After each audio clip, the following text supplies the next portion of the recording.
ఇప్పుడు మా పెద్ద మనుషులు అందరూ ఈ ప్రెస్ మీట్లో మాట్లాడారు. నేను ఒక 2 విషయాలు చెప్పి క్లోజ్ చేస్తా.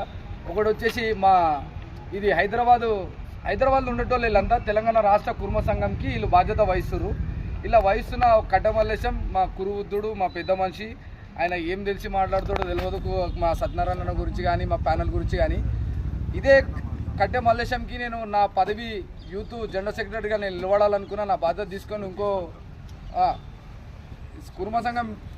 కుర్మ సంఘం ఎన్నికలు జరిగిన తర్వాత యూత్ బాధ్యతలు ఇచ్చేటప్పుడు నేను కుర్మ సంఘం జనరల్ సెక్రటరీ అడిగినా, నా బాధ్యతలు తీసుకొని వేరేనికి ఇస్తున్నారు. వాడు ఎప్పుడు సంఘంకి రానోడు, సంఘం ముఖం చూడనోడు, వాడు ఏదో కార్పొరేటర్ అవుతాడని చెప్పి వానికి బాధ్యతలు ఇస్తారు. జర వచ్చి మాట్లాడంటే మా కట్ట మల్లేశం అన్నాను. నాకు ఏమన్నో తెలుసా? అరే ఇప్పుడు ఎగ్గ మల్లేశం ఎమ్మెల్సీ అయిపోయినరా పోయి, నేను మాట్లాడలేను, నా మాట నిలవదు, నా మాట నడవదు అని అన్నావు. ఇవాళ దినం నీకు మాట ఎడికెళ్ళి వచ్చింది, ఆవాజ్ ఎడికెళ్ళి వచ్చింది. కరికే సత్యనారాయణ గురించి కానీ మా సురేష్ అన్న గురించి కానీ మాట్లాడనీకి ఖబర్దార్. నేను చెప్తున్నా మీ అందరి చరిత్రలు తెలుసు, నాకు ప్రతి ఒక్కరిని చరిత్ర తెలుసు. నేను ఎవరిని మాట్లాడతలేను. ఏది మాట్లాడినా ఎలక్షన్స్ గురించి వీటి గురించే మాట్లాడుతున్నా. దొడ్డి కొమరే భవనం కాపాడడం కోసం. మీ చరిత్రలు మాట్లాడితే మొత్తం చింపుకొని మీరు సంఘంకి రావడమే బంద్ చేస్తారు. ఇది గుర్తుపెట్టుకోండి మీరు. ఇంకొకటి, ఇక్కడ పటాన్ చెరువు నుంచి పెద్ద కోసిగా లెక్క మాటలు మాట్లాడుతున్నారు.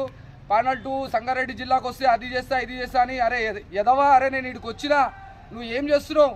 పెద్ద వాళ్ళు మాటలు చెప్తున్నావు. ఇంకా బూరుగడ్డ నాగేష్ లాంటి వాళ్ళు మాట్లాడుతున్నారు. సంగారెడ్డి జిల్లాలో అంత డెవలప్ చేసినాం, ఇంత డెవలప్ చేసినామని. జైరాబాద్లో కుర్మ సంఘం వీరప్ప గుడిది 2 ఎకరాల పొలం కబ్జా అయింది. మరి మీరు ఏం బిగిరు? మీరు ఏం చేసిరు? మీరు ఇవన్నీ మీకు మాట్లాడనీకి రాదు. మొన్నటికి మొన్న మన నర్సాపూర్ విలేజ్ దగ్గర కూడా 200 గొర్రెలను రెడ్డిలు పట్టుకున్నారు. మరి మీరు ఏం బిగిరు? మీరు ఏం శాత కాదు. చేసిన వాళ్ళను గెలుకుతారు. ఈయన మన ఇక్కడ ఉన్న బూరుగడ్డ నాగేష్ ఎవరైతే ఉన్నారో ఆయన తెలంగాణ రాష్ట్ర కుర్మ సంఘం ఇన్ఛార్జ్గా ఉన్నాక ఆయన all India shepherds committee Telangana incharge చేసిండు. ఆయన ఎన్ని జిల్లాలు తిరిగినావు నువ్వు తెలంగాణలో? ఎన్ని జిల్లాలు తిరిగి కమిటీలు వేసినావు నువ్వు షెపర్డ్స్ ఇండియా ఇంటర్నేషనల్ తరఫున? ఇవన్నీ నువ్వు చెప్పాలి. ఇవి చెప్పకుండా ఏదో డోల్ డప్పు కొట్టుకునే దగ్గర పోయి మేము అట్లా చేసినాం, మా సంఘం అధ్యక్షుడి గురించి ఇట్లా మాట్లాడినాం అంటున్నావు. మీ సంఘం అధ్యక్షుడే మొన్న ప్రెస్ మీట్ పెట్టినప్పుడు కులగణన గురించి మాట్లాడలే. మన కుర్మ ఇంత 7,90,000 ఉన్నారు, 30 లక్షల మంది ఉండాలి, దాని గురించే మాట్లాడలేడు.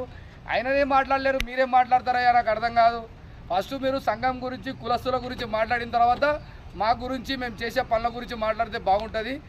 ఈ విషయాలన్నీ మా వాళ్ళు మాట్లాడారు కాబట్టి నేను ఇంతతో ముగిస్తున్నా.